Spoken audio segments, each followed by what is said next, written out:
गौरी पुत्र गणेश भगवान की जय। ओम नमः शिवाय।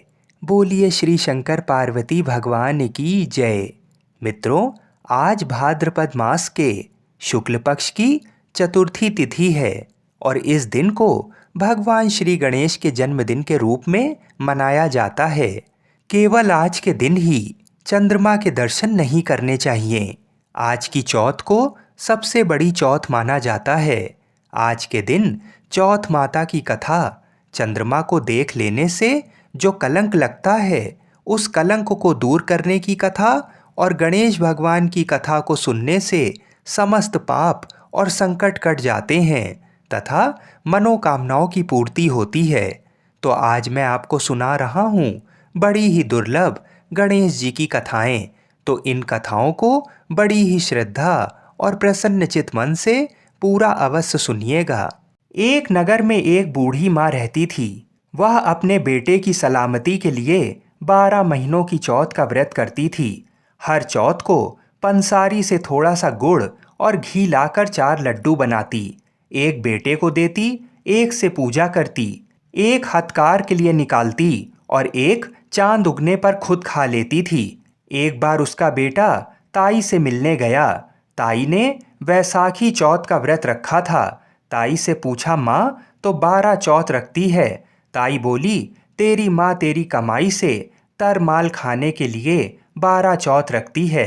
तू परदेश जाए तो वह एक भी चौथ नहीं करेगी। लड़के को लगा ताई सच कह रही हैं। घर आकर माँ से कहा, मैं परदेश जा रहा हूँ, यहाँ तू मेरी कमाई खाने पीने में ही उड़ा देती है। माँ ने समझाकर उसे रोकना चाहा, पर बेटा नहीं माना। माँ ने उसे साथ ले जाने के लिए चौथ माता के आंखें दिए और कहा, मुसीबत में ये आंखें तेरी मदद करेंगे। वह आंखें लेकर रवाना हो गया। घूमते हुए एक नगर में पहुंचा। उसने देखा एक बूढ़ी माँ रोती जा रही है और पुआ बनाते जा रही है। उसने कारण पूछा तो बूढ़ी माँ ने कहा, बेटा इस नगर की पहाड़ी पर एक दैत्य रहता है। पहले वह नगर में आकर कई लोगों को खाने के लिए मार देता था। अब राजा हर घर से एक आदमी दैत्य के पास भेजता है और आज मेरे बेटे की बारी है, इसलिए मैं रो रही हूँ और उसी के लिए पुए बना रही हूँ।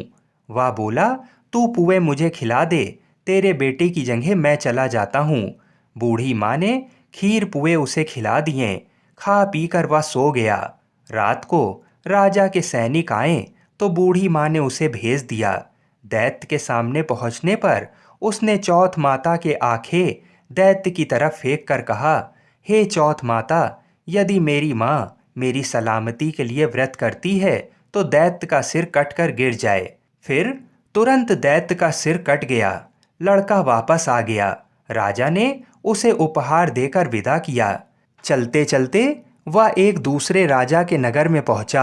इस राज्य में आवा तभी पकता था जब एक इंसान की बलि दी जाती थी। सिपाहियों ने उसे पकड़कर आवे में चुन दिया। लड़के ने आंखें आवे में डाला और कहा, हे चौथ माता, यदि मेरी माँ मेरे लिए व्रत करती है तो आवा मेरी बलि लिए बिना ही झट से पक जाए। ऐसा कहते ही आवा तुरंत पक गया। आवे में से मिट्टी की जगह सोने चांदी के बर्तन निकले। अंदर से लड़का बोला, बर्तन धीरे धीरे निकालना, मुझे लग नहीं जाए। राजा ने उसे निकलवाया और पूछा, इस आवे से तुम बच कैसे गए? लड़के ने बताया कि उसकी माँ चौथ माता का व्रत करती है, व्रत के कारण ही वह बच पाया है। राजा को तब विश्वास नहीं हुआ। उसने एक चांदी की सुराही मंगवाई और कहा कि सुराही की नली से निकल कर दिखाओ, तभी मुझे विश्वास होगा। लड़के ने चौथ माता को याद करके आंखें सुराही में डालें और कहा, मैं भंवरा बनूं, सुराही से निकलूं। लड़का तुरंत भंवरा बनकर सुराही से निकल गया। तब राजा ने खुश होकर राजकुमारी की शादी उसके साथ करवाई और सभी लोगों को चौथ माता का व्रत करने को कहा। उसे माँ की याद आई। उसने राजा के पास जाकर खुद के नगर जाने की इच्छा जाहिर की। राजा ने रथ, घोड़ा, हाथी और खूब सारा दान दहेज देकर उन्हें विदा किया। चौथ के दिन वह अपने नगर पहुंचा। वह अकेला पंसारी के यहाँ माँ का इंतजार करने लगा। सोचा चौथ है तो माँ यहाँ जरूर आएंगी। थोड़ी देर बाद लकड़ी टेकती हुई माँ आती दिखीं। उसकी माँ की आंखों में जाले आने के कारण दिखना कम हो गया था। लड़के ने जानबूझकर उस स्त्री के बेटे को अपशब्द कहने लगा।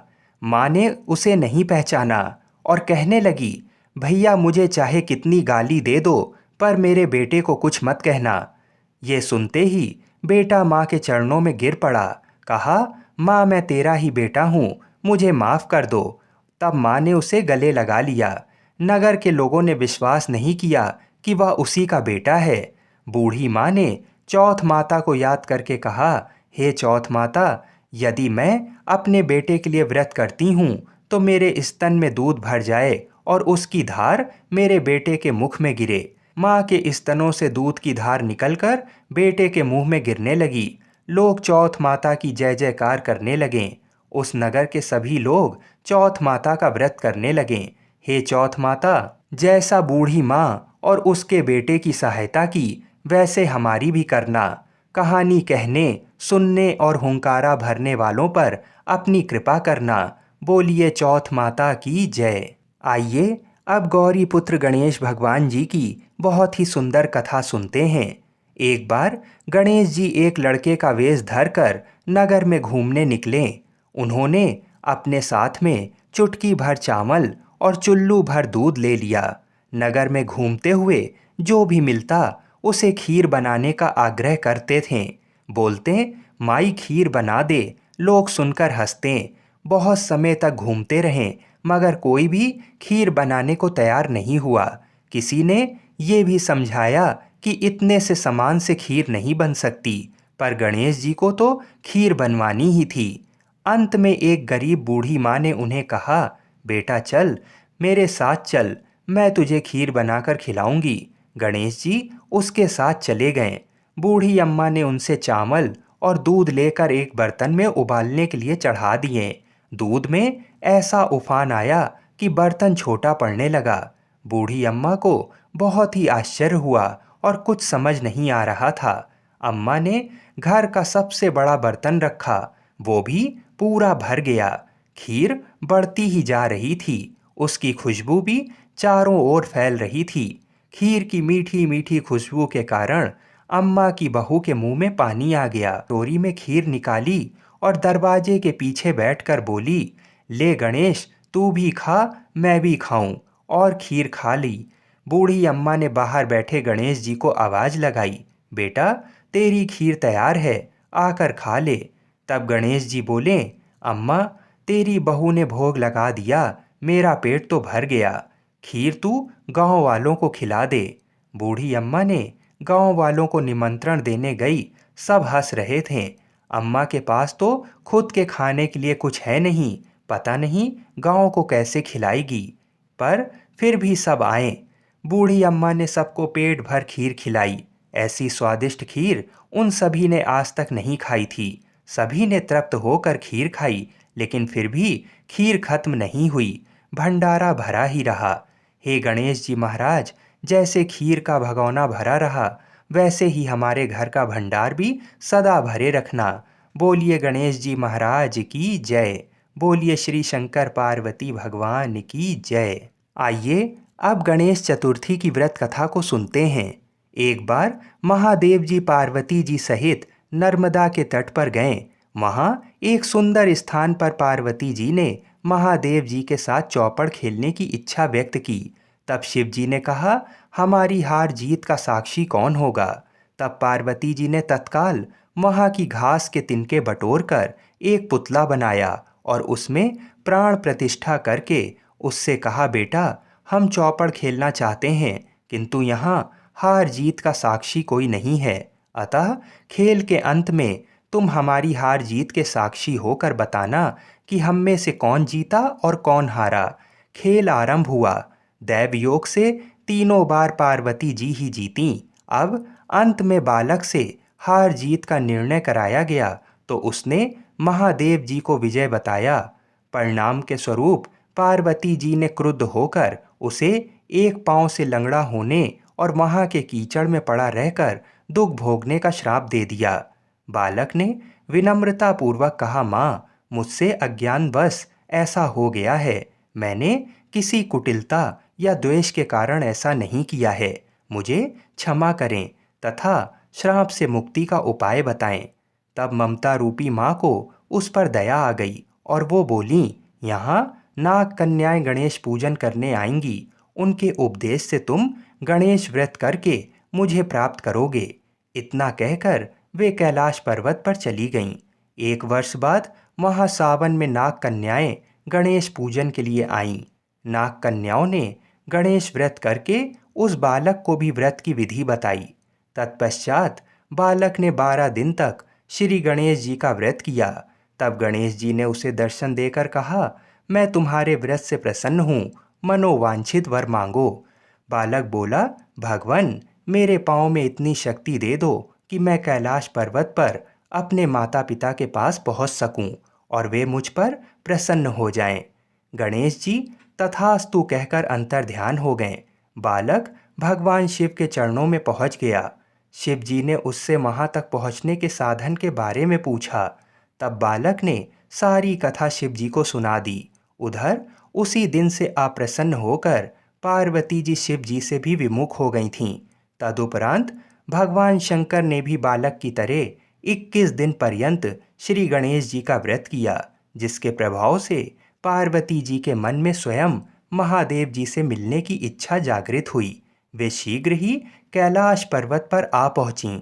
वहां पहुंचकर पार्वती जी ने शिव जी से पूछा, भगवान, आपने ऐसा कौन सा उपाय किया जिसके फलस्वरूप मैं आपके पास भागी भागी आ गई हूँ। शिव जी ने गणेश व्रत का इतिहास उनसे कह दिया। तब पार्वती जी ने अपने पुत्र कार्तिकेय से मिलने की इच्छा से 21 दिन पर्यंत 21-21 की संख्या में दूर्वा पुष्प तथा लड्डुओं से गणेश जी का पूजन किया। 21वें दिन कार्तिकेय स्वयं ही पार्वती जी से आ मिले।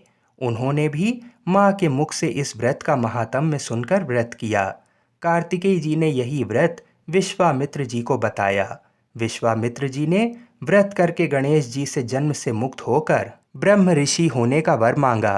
गणेश जी ने उनकी मनोकामना पूर्ण की। ऐसे हैं श्री गणेश जी जो सबकी कामनाएं पूर्ण करते हैं। आइए अब मनोकामनाओं को पूरी करने वाली गणेश चतुर्थी की दूसरी कथा को सुनते हैं। एक बार महादेव जी स्नान करने के लिए भोगावती गए।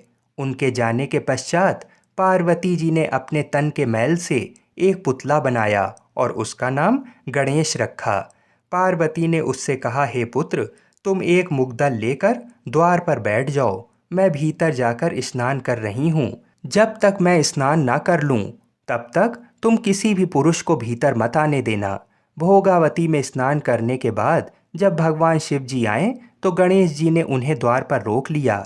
इसे शिव जी ने अपना अपमान समझा और क्रोधित होकर उनका सिर धड़ से अलग करके भीतर चले गए। पार्वती जी ने उन्हें नाराज देखकर समझा कि भोजन में विलंब होने के कारण महादेव जी नाराज हैं। इसलिए उन्होंने तत्काल 2 थालियों में भोजन परोसकर शिव जी को बुलाया। तब दूसरी थाल देखकर तनिक आश्चर्यचकित होकर शिव जी ने पूछा, ये दूसरी थाल किसके लिए है? पार्वती जी बोली, पुत्र गणेश के लिए, जो बाहर द्वार पर पहरा दे रहे हैं। ये सुनकर शिव जी और अधिक आश्चर्यचकित हुए। तुम्हारा पुत्र पहरा दे रहा है? हाँ नाथ, क्या आपने उसे देखा नहीं? देखा तो था, किंतु मैंने तो अपने रोके जाने पर उसे कोई उद्दंड बालक समझकर उसका सिर काट दिया। ये सुनकर पार्वती जी बहुत दुखी हुईं। वे विलाप करने लगीं। तब पार्वती जी को प्रसन्न करने के लिए भगवान शिव ने एक हाथी के बच्चे का सिर काटकर बालक के धड़ से जोड़ दिया। पार्वती जी इस प्रकार पुत्र गणेश को पाकर बहुत प्रसन्न हुईं। उन्होंने पति तथा पुत्र को प्रीतपूर्वक भोजन कराकर बाद में स्वयं भोजन किया। ये घटना भाद्रपद शुक्ल चतुर्थी को हुई थी, इसलिए ये तिथि पुण्य पर्व के रूप में मनाई जाती है। बोलिए गौरी पुत्र गणेश भगवान की जय। बोलिए श्री शंकर पार्वती भगवान की जय। आप सभी को गणेश चतुर्थी की हार्दिक शुभकामनाएं। जय श्री राधे कृष्ण। हर हर महादेव। एक बार की बात है, चंद्रमा को अपने रूप का बहुत अभिमान था। गणेश चतुर्थी के दिन गणेश जी के गजमुख एवं लंबोदर रूप को देखकर चंद्रमा ने उनकी हंसी उड़ा दी। गणेश जी इससे नाराज हो गए और चंद्रमा को श्राप दिया कि आज से जो भी तुम्हें देखेगा उसे झूठा कलंक लगेगा। गणेश जी के श्राप से चंद्रमा दुखी हो गए और घर में छुपकर बैठ गए। चंद्रमा की दुखद स्थिति को देखकर देवताओं ने चंद्रमा को सलाह दी कि मोदक एवं पकवानों से गणेश जी की पूजा करो। गणेश जी के प्रसन्न होने से श्राप से मुक्ति मिलेगी। चंद्रमा ने गणेश जी की पूजा की और उन्हें प्रसन्न किया। तब गणेश जी ने कहा कि श्राप पूरी तरह समाप्त नहीं होगा, लेकिन अपनी गलती चंद्रमा को याद रहे। दुनिया को भी ये ज्ञान मिले कि किसी के भी रूप को देखकर उसकी हंसी नहीं उड़ानी चाहिए। इसलिए अब से केवल भाद्रपद के शुक्ल पक्ष की चतुर्थी के दिन जो भी चंद्रमा को देखेगा उसे झूठा कलंक लगेगा। इसलिए इस दिन चंद्रमा के दर्शन ना करें। यदि भूल से चंद्र दर्शन हो जाएं तो उसके निवारण के लिए स्यमंतक मणि की चोरी की कथा का श्रवण करना लाभकारक होता है। आइए अब इस कथा को सुनते हैं। तो आइए, अगर चंद्रमा के दर्शन हो जाएं तो स्यमंतक मणि की कथा को सुनते हैं। एक बार नंद किशोर ने सनत कुमारों से कहा कि चौथ की चंद्रमा के दर्शन करने से श्री कृष्ण जी पर जो लांछन लगा था वह सिद्धि विनायक व्रत करने से ही दूर हुआ था। ऐसा सुनकर सनत कुमारों को आश्चर्य हुआ। उन्होंने पूर्ण ब्रह्मा श्री कृष्ण को कलंक लगने की कथा पूछी तो नंद किशोर ने बताया, एक बार जरासंध के भय से श्री कृष्ण समुद्र के मध्य नगरी बसाकर रहने लगे। इसी नगरी का नाम आजकल द्वारिकापुरी है। द्वारिकापुरी में निवास करने वाले सत्राजित यादव ने सूर्य नारायण की आराधना की। तब भगवान सूर्य ने उसे नित्य 8 भार सोने देने वाली स्यमंतक नामक मणि अपने गले से उतार कर दे दी।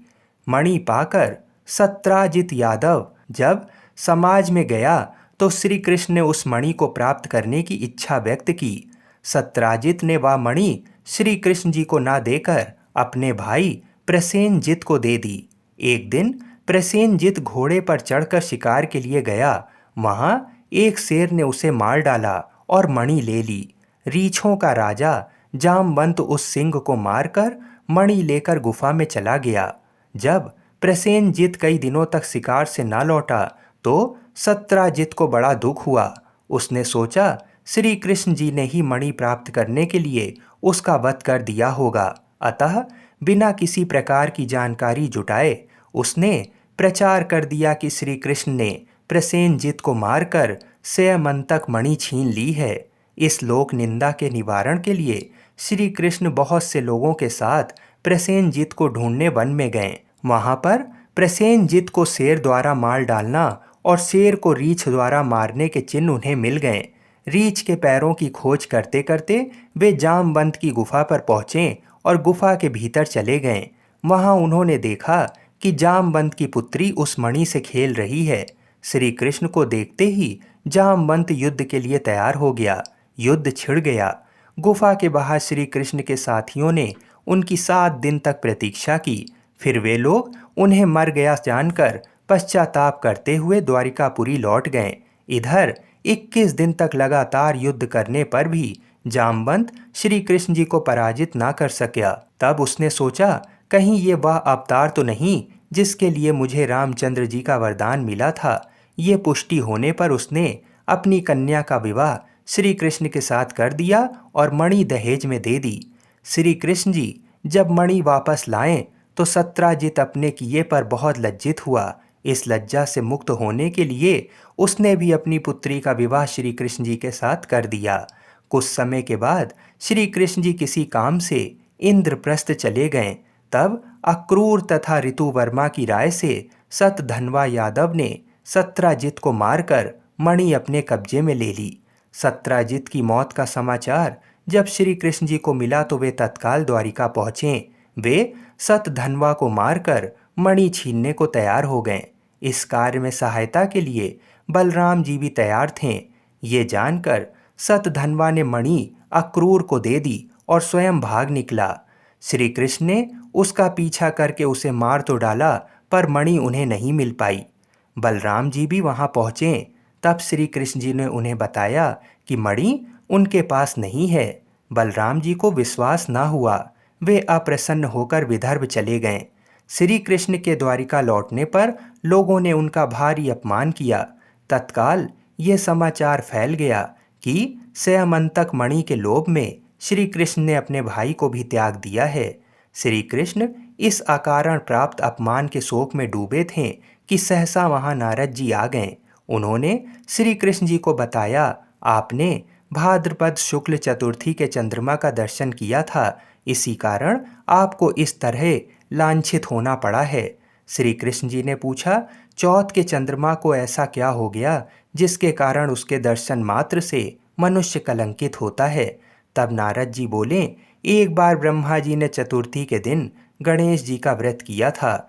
गणेश जी ने प्रकट होकर वर मांगने को कहा तो उन्होंने मांगा कि मुझे सृष्टि की रचना करने का मोह ना हो। गणेश जी ज्यों ही तथास्तु कहकर चलने लगे, उनके विचित्र व्यक्तित्व को देखकर चंद्रमा ने उनका उपहास किया। इस पर गणेश जी ने रुष्ट होकर चंद्रमा को श्राप दिया कि जो भी तुम्हारा मुख देखेगा उसे कलंक लगेगा। श्राप देकर गणेश जी अपने लोक चले गए और चंद्रमा मानसरोवर की कुमदनियों में जा छुपा। चंद्रमा के बिना प्राणियों को बड़ा कष्ट हुआ। उनके कष्ट को देखकर ब्रह्मा जी की आज्ञा से सारे देवताओं के व्रत से प्रसन्न होकर गणेश जी ने वरदान दिया कि अब चंद्रमा श्राप से मुक्त तो हो जाएगा, पर भाद्रपद शुक्ल चतुर्थी को जो भी चंद्रमा के दर्शन करेगा उसे चोरी आदि का झूठा लांछन जरूर लगेगा, किंतु जो मनुष्य प्रत्येक द्वितीया को दर्शन करता रहेगा वह इस लांछन से बच जाएगा। इस चतुर्थी को सिद्धि विनायक व्रत करने से सारे दोष छूट जाएंगे। तब श्री कृष्ण जी ने कलंक से मुक्त होने के लिए यही व्रत किया था। कुरुक्षेत्र में युद्ध में युधिष्ठिर ने भगवान श्री कृष्ण जी से पूछा, भगवान, मनुष्य की मनोकामना सिद्धि का कौन सा उपाय है? किस प्रकार मनुष्य धन, पुत्र, सौभाग्य तथा विजय प्राप्त कर सकता है?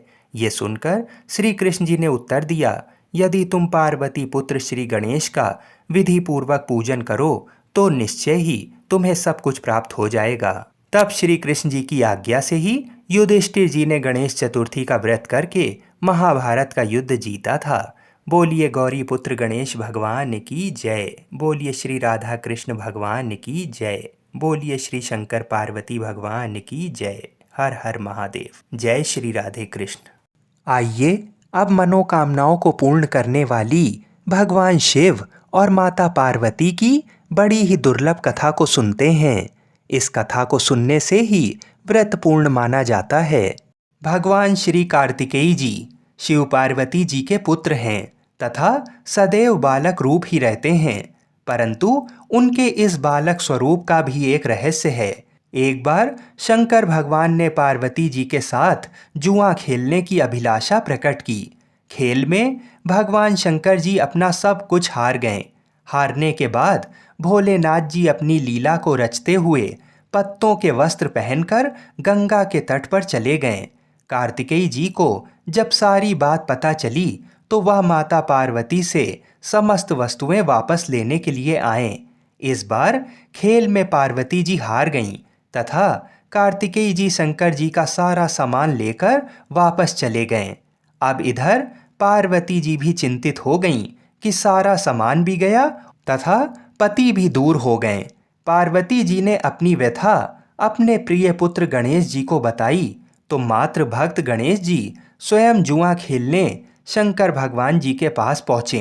गणेश जी इस खेल में जीत गए और लौटकर अपनी जीत का समाचार अपनी माता पार्वती को सुनाया।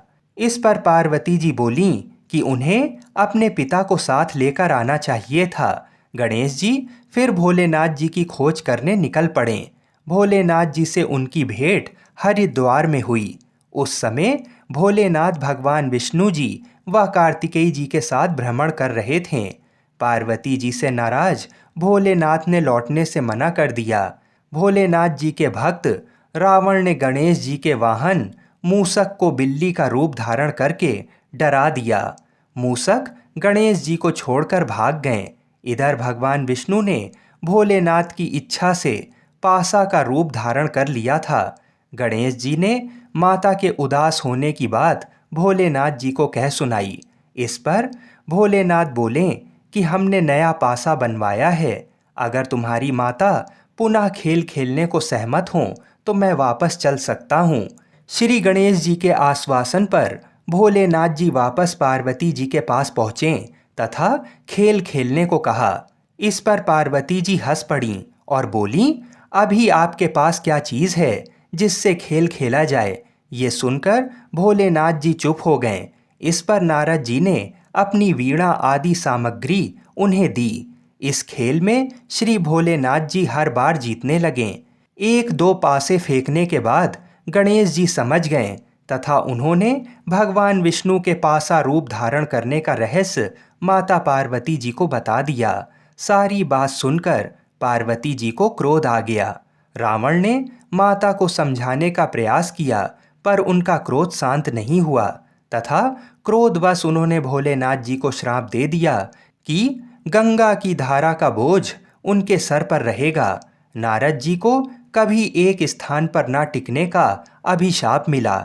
भगवान विष्णु जी को श्राप दिया कि यही रावण तुम्हारा शत्रु होगा तथा रावण को श्राप दिया कि विष्णु ही तुम्हारा विनाश करेंगे।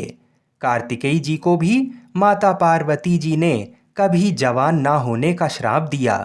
इस पर सर्वजन चिंतित हो उठे। तब नारद जी ने अपनी विनोदपूर्ण बातों से माता का क्रोध शांत किया तो माता ने उन्हें वरदान मांगने को कहा। नारद जी बोले कि आप सभी को वरदान दें तभी मैं वरदान लूंगा। पार्वती जी सहमत हो गईं। तब भगवान शंकर जी ने कार्तिक शुक्ल के दिन जुए में विजयी रहने वालों को वर्ष भर विजयी बनाने का वरदान मांगा।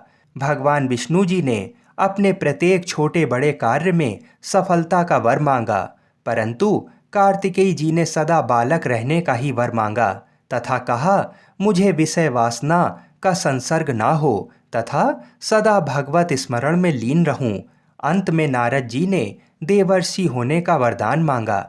माता पार्वती जी ने रावण को समस्त वेदों की सुविस्तृत व्याख्या देते हुए सबके लिए तथास्तु कहा। कार्तिकेय जी के जन्म के पहले जब तारकासुर के अत्याचार से सभी देवता पीड़ित थे, तभी भगवान शंकर जी ने पार्वती जी का पाणी ग्रहण किया था और तब 6 मुख वाले कार्तिकेय जी का जन्म हुआ था।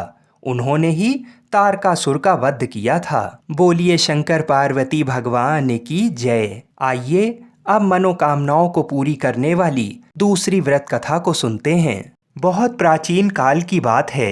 एक पुरुष का नया नया विवाह हुआ था। वह गौने के बाद दूसरी बार पत्नी को लिवाने के लिए अपनी ससुराल पहुंचा और उसने सास से कहा कि बुधवार के दिन ही पत्नी को लेकर अपने नगर को जाएगा। उस पुरुष के सास ससुर ने और साले सालियों ने उसको बहुत समझाया कि बुधवार को पत्नी को विदा कराकर ले जाना शुभ नहीं है, लेकिन वह पुरुष अपनी जिद से टस से मस नहीं हुआ। विवश होकर सास ससुर को अपने दामाद और पुत्री को भारी मन से विदा करना पड़ा। पति पत्नी बैलगाड़ी में चले जा रहे थे। एक नगर के बाहर निकलते ही पत्नी को प्यास लगी। पति लोटा लेकर पत्नी के लिए पानी लेने गया। जब वह पानी लेकर लौटा तो उसके क्रोध और आश्चर्य की सीमा ना रही, क्योंकि उसकी पत्नी किसी अन्य पुरुष के लाए हुए लोटे में से पानी पीकर हंस हंस कर बातें कर रही थी। क्रोध में आग बबूला होकर वह उस आदमी से झगड़ा करने लगा, मगर ये देखकर उसके आश्चर्य की सीमा ना रही कि उस पुरुष की शक्ल उस आदमी से हूबहू मिलती थी। हम शक्ल आदमियों को झगड़ते हुए जब काफी देर हो गई तो वहां आने जाने वालों की भीड़ एकत्र हो गई। सिपाही भी आ गए। सिपाही ने स्त्री से पूछा कि इन दोनों में से कौन सा आदमी तेरा पति है, तो वह बेचारी असमंजस में पड़ गई, क्योंकि दोनों की शक्ल एक दूसरे से बिल्कुल मिलती थी। बीच राह में अपनी पत्नी को इस तरह लुटा देख उस पुरुष की आंख भर आई। बुद्ध प्रदोष व्रत कथा के अनुसार इसके पश्चात वह शंकर भगवान से प्रार्थना करने लगा कि हे भगवान, आप मेरी और मेरी पत्नी की रक्षा करो। मुझसे बड़ी भूल हो गई जो मैं बुधवार को पत्नी को विदा कराने लाया। भविष्य में ऐसा अपराध कभी नहीं करूंगा। उसकी वह प्रार्थना जैसे ही पूरी हुई कि दूसरा पुरुष अंतर्ध्यान हो गया और वह पुरुष सकुशल अपनी पत्नी के साथ अपने घर पहुंच गया। उस दिन के बाद पति पत्नी नियम पूर्वक ये उपवास रखने लगें और बुद्ध प्रदोष व्रत कथा का पाठ करने लगें। तो जिस प्रकार भगवान शिव और माता पार्वती ने उसके संकट को काटा, इसी प्रकार हम सभी पर अपनी कृपा बनाए रखें। बोलिए श्री शंकर पार्वती भगवान की जय।